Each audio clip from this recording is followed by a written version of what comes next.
Hi everybody! So today I'm going to show you how to make a really simple, easy, gluten-free, sugar-free banana bread waffle.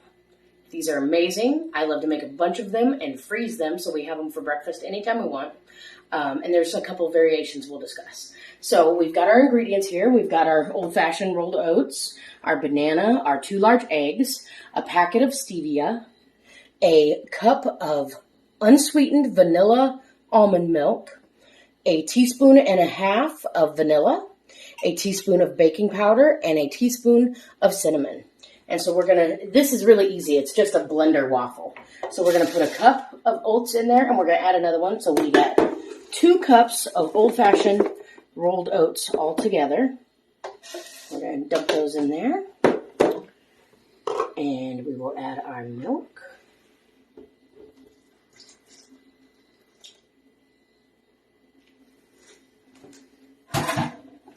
And our vanilla, baking powder, cinnamon,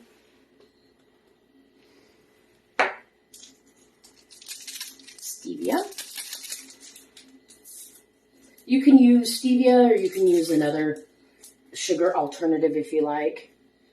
We're going to crack our eggs in here.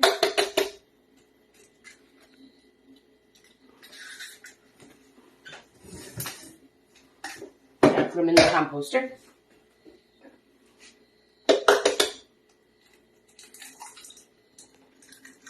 Okay. And our banana, our very, very ripe banana, because that's what we use to make banana bread. And these are, after all, banana bread waffles. And they're super, super yummy. And it only takes 1 banana to make a batch. And I already have my 2 little waffle makers over here. They are plugged in and heating up. They're warm and sprayed with nonstick cooking spray. These I got as a gift for my birthday because my old waffle maker broke. But they make the perfect size waffles to fit in your toaster. So you just freeze them up, break them apart, stick them in the toaster, and you have a quick and easy breakfast. So we're going to put these in the blender here. It's going to get a little noisy. Let's see. Here we go.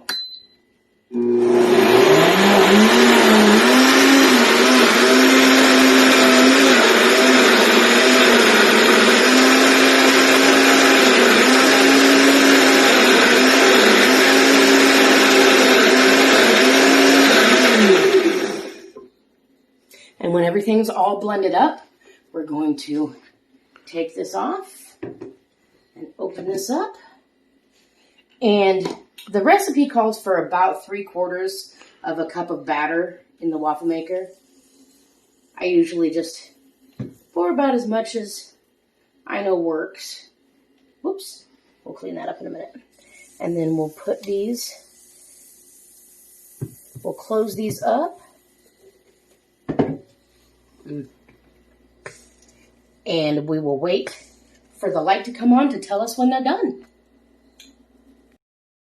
Okay, so they have told us they are done, and they are smelling yummy. So we're going to go ahead and get them out here. Ooh, they are definitely warm. I know that happens when you cook things, doesn't it? And they are just perfect little waffles. And you can throw some butter and syrup on these, or you can freeze them up. But we're going to make another batch of waffles.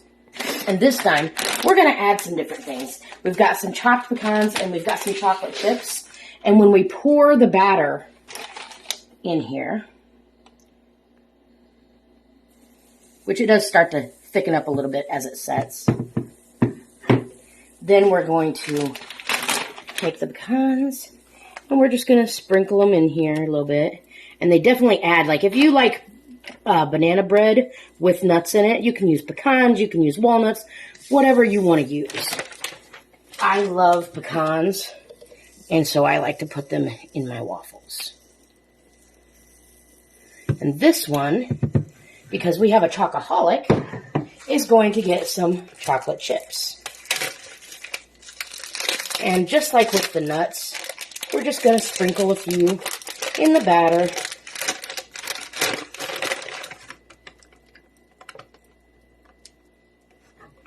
And close it up. And just like the other ones, it'll tell us when it's done. And then we're going to let them cool, and then we will put them into baggies and put them in the freezer for whenever we want them. I hope you enjoyed these yummy, yummy breakfasts, and let me know if you decide to make some for yourself.